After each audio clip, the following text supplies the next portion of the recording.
Sacerdócio real, o plano original. John Fenn. 5 de março de 2025. Mensagem. Em Êxodo capítulos 13 a 19, Israel deixou o Egito. Eles passaram pelo Mar Vermelho e do mar até o pé do Monte Sinai foram 47 dias. Então, em Êxodo 19, o Senhor diz a eles: preparem-se por 3 dias e eu descerei para encontrá-los no pé da montanha.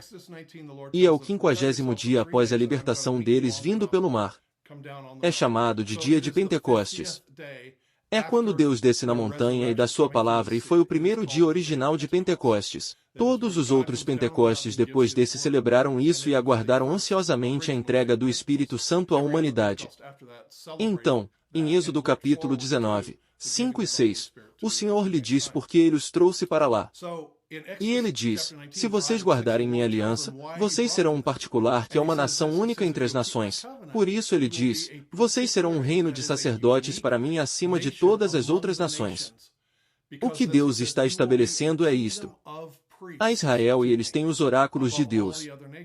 Eles têm a palavra de Deus e são uma nação de sacerdotes, um sacerdócio real. Pense nisso, um sacerdócio real, sua nobreza e seus sacerdotes e reis para o Senhor. E todas as outras nações da terra passarão por Israel para chegar a Deus.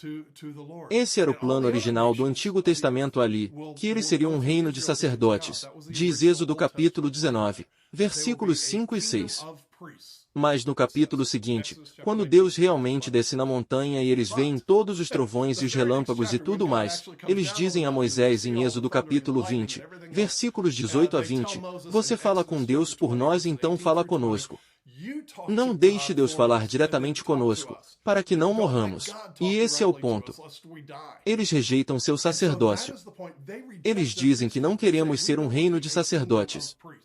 Nós rejeitamos isso. Moisés, seja o mediador entre Deus e nós. E o mais incrível é que o Senhor faz ajustes com base na incredulidade deles e com base na vontade deles. Porque em Êxodo capítulo 20, versículos 18 a 20, eles rejeitam. Eles rejeitam seu sacerdócio real. Êxodo e Levítico são sobre a disposição da lei de Deus e a construção do tabernáculo e tudo isso, e quando chegamos ao livro de Números, eles estão realmente se movendo em direção à terra prometida. E o povo, tendo rejeitado sua nação de sacerdócio, seu reino, eles rejeitaram ser um reino de sacerdotes. Em Números capítulo 3, versículos 12 a 14, o Senhor diz isto: eu tomei os levitas dentre os israelitas no lugar dos primogênitos. Os levitas são meus e os primogênitos são meus. E o que isso está falando é que o Senhor comprou os primogênitos de Israel na Páscoa, pelo sangue inocente do Cordeiro. Os primogênitos foram protegidos quando o anjo da morte veio e levou os primogênitos do Egito. E o Senhor diz: eu vou levar os primogênitos e eles serão meus sacerdotes. Então você entende o que está acontecendo. Vocês serão o reino dos sacerdotes e o povo dirá: oh não, não, não.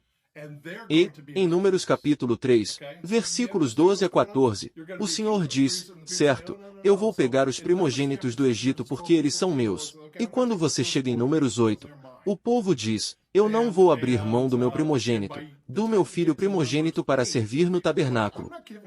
Eu não quero fazer isso. E, em Números capítulo 8 versículos 14 a 19, o Senhor diz isso: certo, vocês vão separar os levitas dentre os filhos de Israel. Os levitas serão meus. Este é Números capítulo 8 versículo 14 a 16. Ele diz: eles são dados a mim dentre os filhos de Israel em vez do primogênito dos filhos de Israel, eu os tomei para mim. Versículo 17, pois os primogênitos de Israel ainda são meus, homens e animais, mas eu tomei os levitas. Versículo 18, eu tomei os levitas em troca de todos os primogênitos de Israel. Então, o Senhor diz: certo, os primogênitos ainda pertencem a mim porque eu salvei suas vidas na Páscoa, mas eu vou trocá-los pelos levitas. A família de Arão e Moisés, os levitas, eles serão meu sacerdócio real. Eles serão meu sacerdócio. Ele disse: no entanto, os primogênitos ainda pertencem a mim.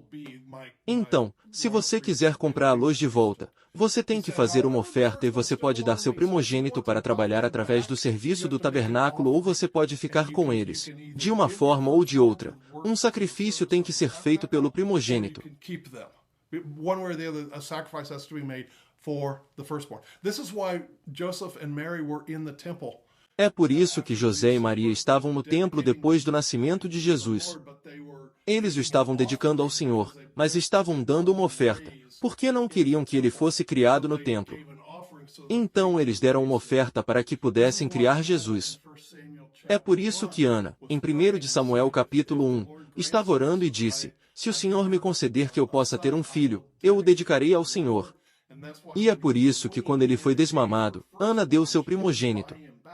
Ela não o comprou de volta. Ela manteve seu voto e o deu para ser criado. Deu o jovem Samuel para ser criado no tabernáculo. 1 de Samuel capítulo 1. Mas meu ponto é este. Agora está tudo resolvido. O Senhor diz, certo, vou ter os levitas, mas o Senhor consegue o que quer.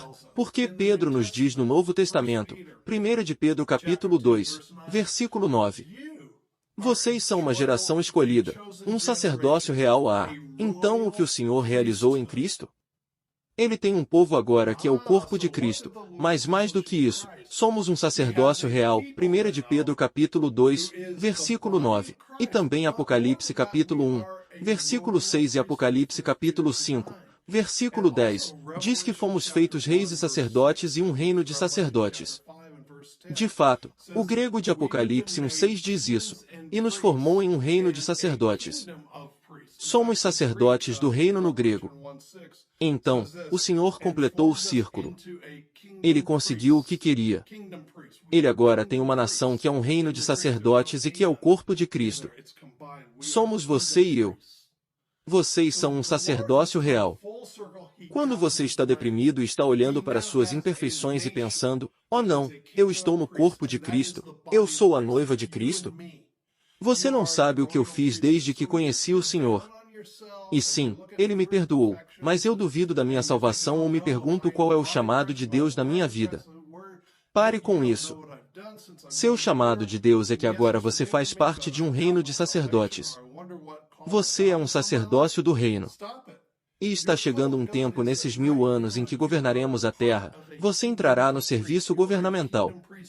1 aos Coríntios 6:2 e no livro de Apocalipse, governará com Cristo por 1000 anos e será aquele sacerdócio real. Você está certo, mas agora tem que parar. Você tem que começar a pensar em si mesmo como. Você é um sacerdócio real, comporte-se assim. Tudo bem, Deus abençoe. You have to start thinking of yourself as you are a royal priesthood. Conduct yourself like that. All right, God bless.